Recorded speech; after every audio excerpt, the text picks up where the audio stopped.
So we're moving into the sixth house, which is the house of Virgo. And Virgo is ruled by the planet Mercury. We may know that Mercury is now in retrograde, so we have a couple of weeks to move through that. And Mercury is also the ruling planet of Gemini, Gemini being an air sign, but Virgo being an earth sign.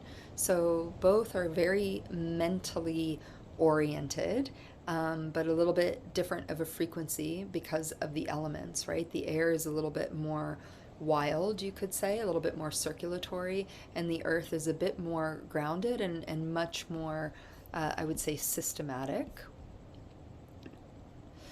And so here we have gone, right, from the first house all the way over here to the sixth house. Another zodiacal wheel example. So attitudes towards health, productivity, work, and duty. This is a big work house. And you also have the 10th house, right, which is also Earth and Capricorn. That's more about your career and your vocation and sort of the outer expression of your actual work. This could be seen as sort of daily duties, and it definitely includes that, and also like the daily maintenance of health. So the things that we really need to do for ourselves that we know keep us healthy. So, looking at our diet, our routines, how we, are doing our yoga practices or our physical fitness, just the very sort of rudimentary things that help us to create a much more healthier system.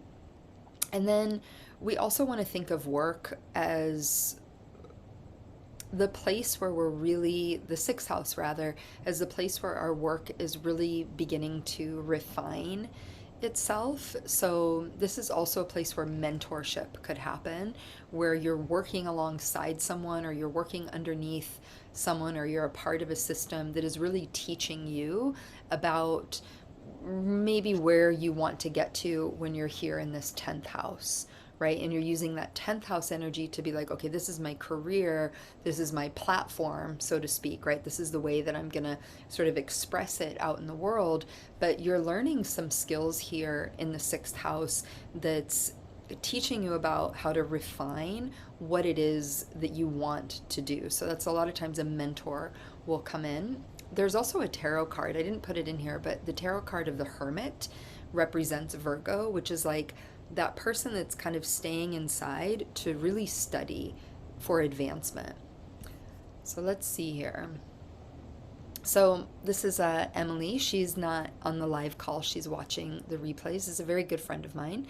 And she is a Virgo, so she knows all about working and being very busy. And we can follow the wheel, right? Follow the wheel, follow the wheel. We see the Aries symbol here, and we can see Jupiter, right? And we've got, okay, fifth and sixth, what's happening? And then we've got our little cheat sheet over here on the side, right? So we can see that the sixth house, right, of Aries is happening. So that's where Jupiter is moving in to her chart for the next year.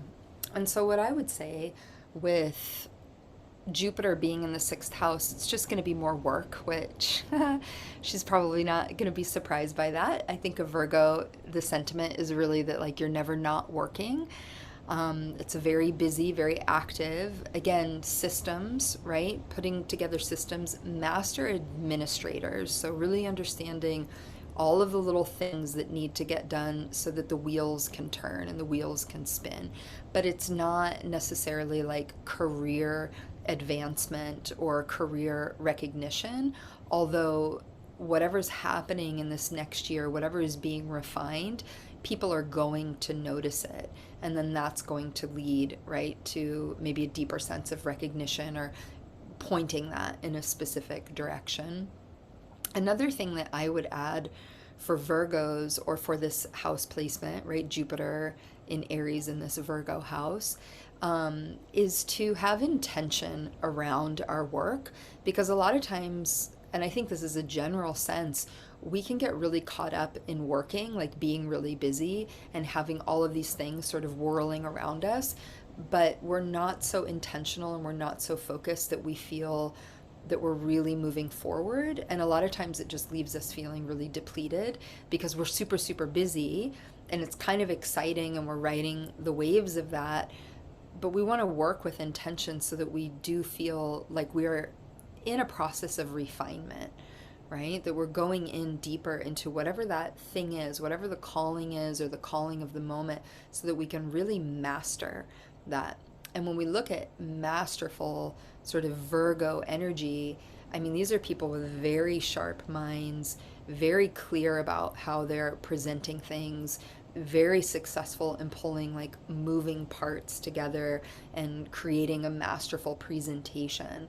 So this is that house of really looking at all of the moving parts and gaining mastery over all of it, but you're in a process of gaining that mastery. You're not quite there yet. And so we'll go into this reading. It's not too long. So Jupiter in the 6th house, this is a very good time for any kind of work and for fulfilling duties that contribute to your personal growth. This transit indicates good health, with one exception as noted below. Very often, the demands of this house come into conflict with one's personal growth and especially freedom, for this is the house of fulfillment of duty, responsibility, and service. One's ego needs are gratified here only at a level that most people cannot readily understand. So this is a very service-oriented placement as well. But with Jupiter in this house, you are able to make progress in the world precisely because of these matters, and you realize this. Work is very fulfilling and enjoyable to you now, giving you a sense of purpose and structure for your life. Quite often, this comes about through an improved job situation, better working conditions, or even a new job with better pay or opportunities for self-fulfillment. But you are not likely to advance to a position of greater power or standing at this time. This is a period of work, and you will achieve the most satisfaction simply by doing the work as well as you can and to the highest possible standards. You are quite ready to take on even more work if you can. And even though you probably won't be promoted, you will certainly gain esteem of your superiors and of those under you, which will ultimately put you in a good position. This is usually an excellent period for health because Jupiter gives your body physical strength and vitality. However, you do have to be careful about gaining weight. In both the fortunate and less fortunate meanings of the term, this is a growth transit on the physical level. If for some reason your body has to heal or recover from an illness, this transit will assist the process. But you should be careful of fat or sweet foods, for they will not only cause you to gain weight, but they are not very good for your pancreas. Avoid any kind of overindulgence. And that is that house.